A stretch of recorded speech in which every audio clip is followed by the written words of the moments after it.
Hi, welcome to a special video version of Paultre on Power, PSD's podcast on the latest in power and power design. We're here at the Globalpress Electronics Summit, and I've got Wally Rhines. He's the chairman and CEO of Mentor Graphics. Glad to have you here, Wally. Glad to be here, Alex.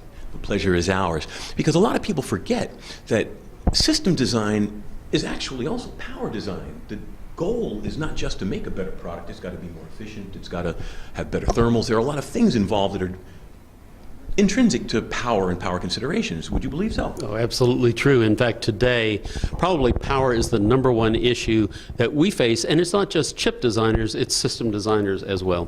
Really? So now I understand that this is a lot of people think software, hardware, different camps, but the bottom line is we're all trying to get to the same place. What tools, what processes have you been able to implement in the marketplace to help engineers get to those goals?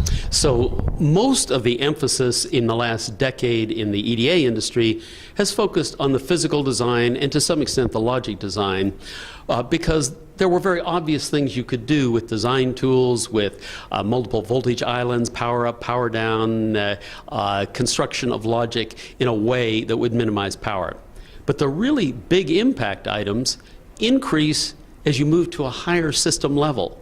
So if you can start early in the design and partition the architecture in such a way as to minimize power, if you can develop the embedded software to minimize power, then you're talking about order of magnitude kinds of improvement, and really sticking the physical designer with a power budget when everything's already been decided just isn't fair.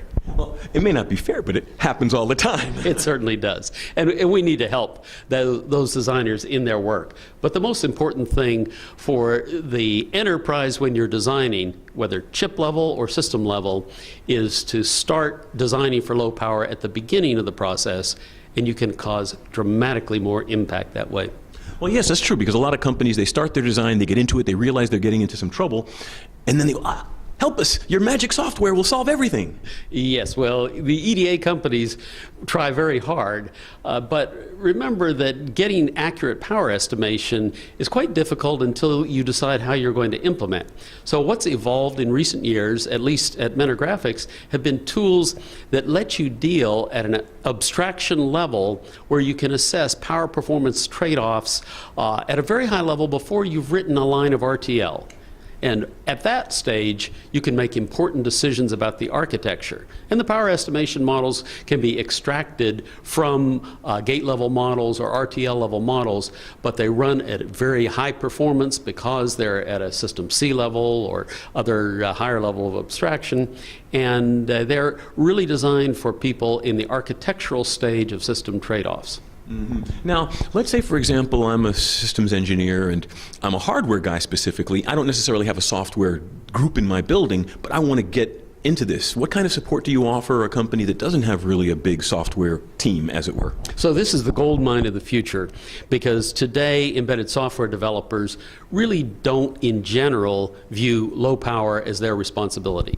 It's viewed as something you design into the hardware. And what's going to happen over the next 5 years is the embedded software people are going to realize that low power design is every bit as much their responsibility as it is the hardware designer, and the tools are now available so a software developer can understand in his or her design development environment what kinds of trade-offs they're actually making in the way they write their embedded software. Excellent. So what kind of support do you offer to the community? So let's say if I come to your site, mentorgraphics.com, I imagine, and Mentor.com. Yes. Mentor.com, sorry. And so what type of tools and what type of services can I expect to get just walking in the front door? So it covers the full range. In the electronic design automation industry, Mentor is one of the big three. The big three together range in size from over $1 billion to over $1.5 billion. And those three companies offer complete solutions. In Mentor's case, we are by far the leading company for system-level design, embedded software design, high-level IC design, as well as being the leader at the back end with physical verification and design for test. Well, and that's another interesting aspect, the whole aspect of design for test, it's really becoming a big buzzword in the industry. And it's not just a buzzword, it truly means something. It's not just a word conjured up. Yeah, the move to 28 nanometer has uncovered a whole variety of new issues for test.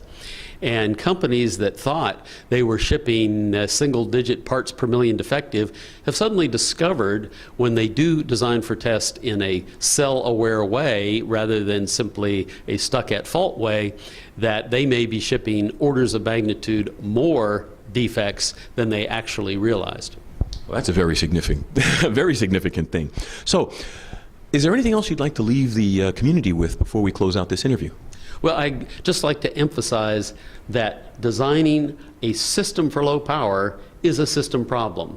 It impacts the software developers, the high-level architects of the system, the logic designers, the physical designers, and you need to attack it at all those levels if you want to achieve an optimum industry-leading capability in low-power design. So start early, start as quickly as possible, and bring in as good advice as you can get in the process. Absolutely, Alec. Well, thank you very much, Wally, for giving us the time to be with us today. Thank you. And I'd like to thank everybody out there for watching and listening. We wouldn't be here without you. Tell your friends. This is Alix Paultre for Paultre on Power. Have a great day.